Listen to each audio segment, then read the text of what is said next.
What's going on, guys? Welcome back to another video. Today we're going to be reacting to scary animated videos.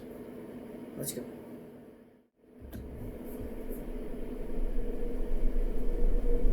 Moonlight peered through my window as I jolted awake.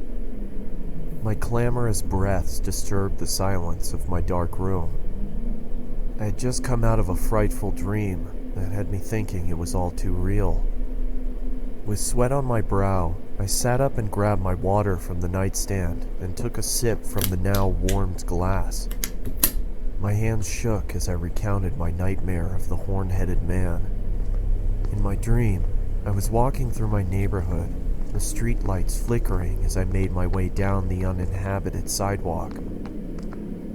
Nothing threatening, just a walk through the midnight hours. A block down, I could see a figure in the distance, walking slowly towards me. His steps seemed mismatched and labored. He passed a few houses looking straight ahead, neither looking left nor right. His head was fixed on the sidewalk in front of him. As I was getting closer to my home, I could see him slowly starting to embark on my territory. I quickly rushed to my front door and hurried inside. Through my window, I could see him walk past my property. I was thinking to myself, "Oh God, please have him keep going, please." He was just about to walk all the way past my front yard when he stopped. His body almost shifted abnormally as he turned to face my home. He just stood there, looking, not moving, just standing there. The man bore the horned head of a skeletal goat. His body was pale and looked fragile, and his fingers were thin and bony. I thought to myself, what does he want? Slowly, he started lifting a quivering arm and pointed right at me.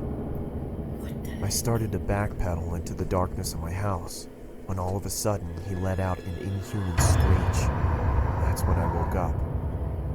Too frightened to go back to bed, I turned on the television and saw that the local news for early risers was on. My stomach dropped and my body suddenly turned cold as I listened to the current news report. The news anchor on the television said, "Breaking news. A woman who lived on Columbia Avenue has been murdered. Local officials say that they received an anonymous phone call from the victim's home. We arrived at the house at around 12:20. And we saw the victim inside in a card which rested next to her." The sheriff held up the card. On the back of it, I could see the image of the horn-headed man. The officer started to read. "One down. Slowly I go." He then lifted his head back up, and his blood started trickling from his eyes and mouth. I sat there shaking, and I couldn't breathe. Columbia's just 3 blocks away from me. I jumped out of my bed and ran to my window. Something within me made me want to look outside. That's when I saw him. He just stood there, looking, not moving, just looking. The horn-headed man, his body pale and fragile, and his fingers thin and bony.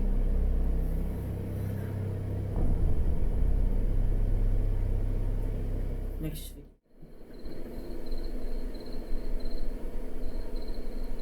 It was a late, moonless, snowy night. I heard the chilling cry of a bobcat as I arrived home from my parents' house, where we had just had Thanksgiving dinner in northern Michigan.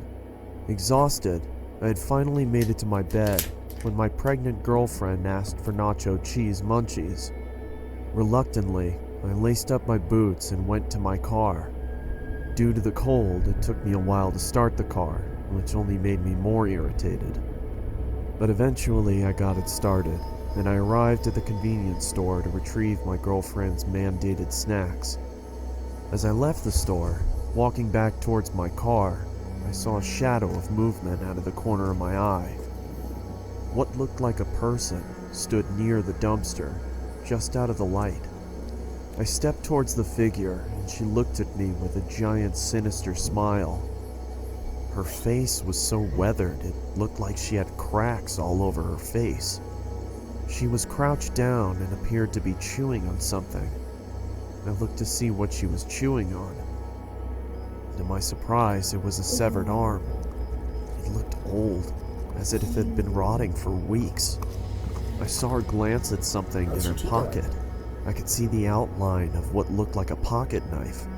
As soon as I looked back up, she quickly charged me. I pushed her away and then ran back to the convenience store. I burst through the door and frantically yelled towards the cashier to call the police as I turned to lock it. He asked me, "What's going on?" I scowled at him and said, "Please, just call the cops." I looked back outside and saw the woman had moved across the street and was still scrutinizing me as she maintained her malevolent grin. "Look, there's a girl out there who's trying to kill me." Looking over me, he replied, "I don't see anyone out there, sir." Those words shook me, even to this day. When the police reached the gas station, they began looking around for the woman while one of the officers asked me what had happened, and I told him the details of the encounter. One of the officers came back and said he couldn't find anything. I then took them back to where I first noticed her.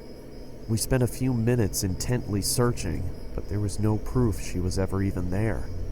The officer cocked his head and looked at me as if I was deranged and asked me in a judgmental tone, "Are you feeling okay?"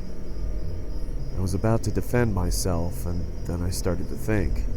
I am tired, and I have had a couple of drinks, so I just told him, "Yes, sir. Sorry for bothering you. I hope you have a nice night." And then I drove home. I got home at around 4 o'clock in the morning. My girlfriend greeted me with an angered but concerning tone of voice.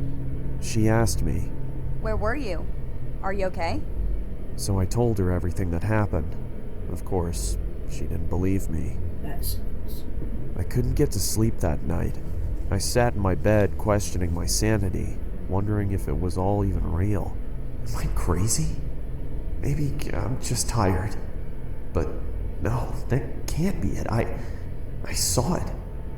But if I saw it, why was there no proof? Where did the arm go? Where did she go?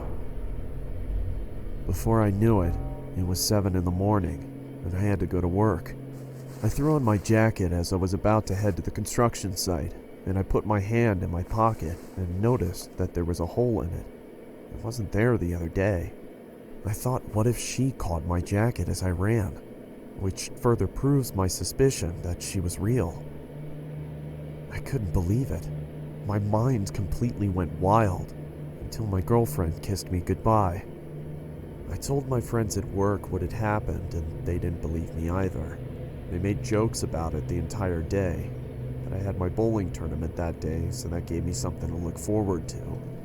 I got home and hung my vest and jacket up and rapidly put on my bowling shoes and got my bowling ball. My girlfriend looked at me with a pleasant smile and said, "When will you be back?" "Probably around 11. Don't be long. "I won't, don't worry." At around 10:30, the tournament had finally finished, and we had won. I was so thrilled I had forgotten about the woman. As we were leaving, I noticed something at the other end of the parking lot. It was that psychotic woman. We stared at each other for what felt like an eternity. She slowly started moving towards me while waving her knife in the air and making cuts. I quickly jumped into my car and turned it on. As I looked up, I saw she was standing in front of me, staring at me. She slowly walked over to my window, and she said in a quiet, deep, and scratchy voice, Little pig, let me in."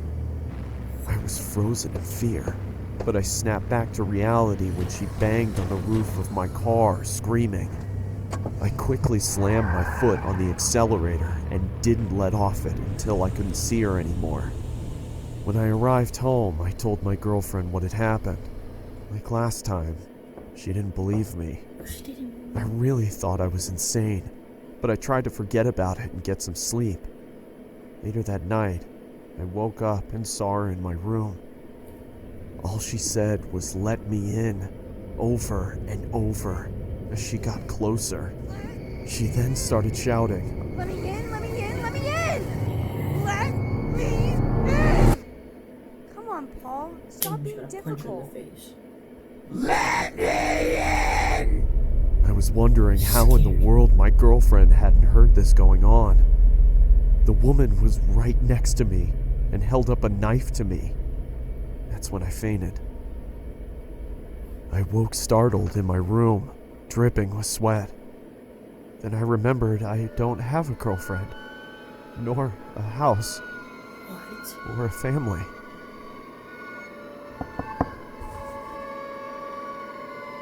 Come on, Paul. Time for your morning meds. Let me in.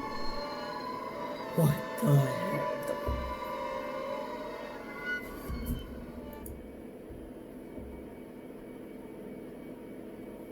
What? Next video.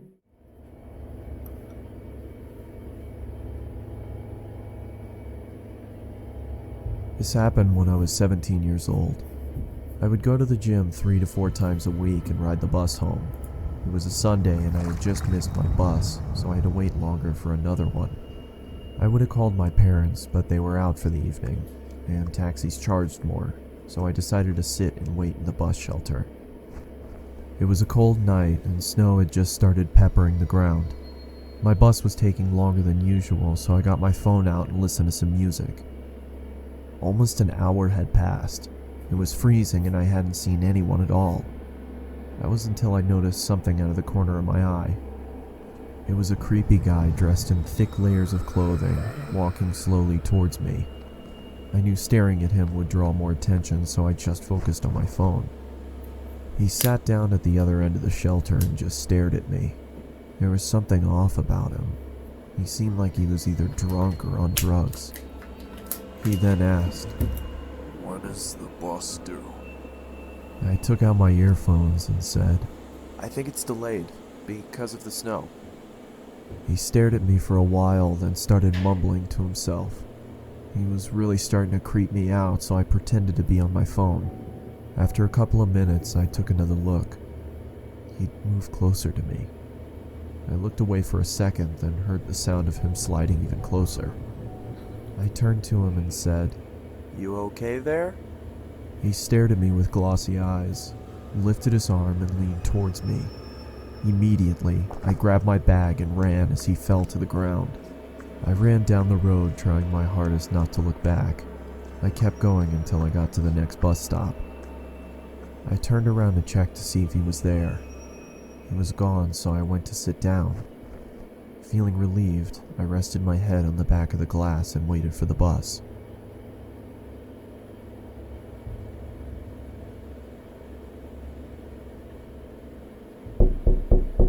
I jolted and turned around to see the same guy staring at me through the glass. "What the hell is wrong with you?" Then he started walking around the shelter towards me. "I'm warning you, stay back!" I yelled in panic as I was backing up. I wanted to run, but I left my bag in the shelter and I couldn't leave without it. Suddenly, the man leaped at me and I quickly moved out of the way. He fell to the ground face first. I froze in shock, then noticed the blood coming from his face. I tried to get a response out of him, but nothing worked. Knocked yourself out. I called the police and paramedics and they arrived shortly after. I told them what had happened and they told me that the guy was on prescription drugs. They found a photo in his wallet of him and his son. The boy looked just like me, so we assumed he thought I was him. I later learned that he had lost his son in a custody battle and went off the rails. He was taken away for treatment, and that was the last I saw of him. I got my driver's license shortly after, and have never been on a bus since. Good for you. Oh, he was in the bushes. Alright guys, I'm gonna end the video here. Hope you guys enjoyed. Leave a like, subscribe, comment. Hope you have a great night or day whatever time you're watching this. And peace.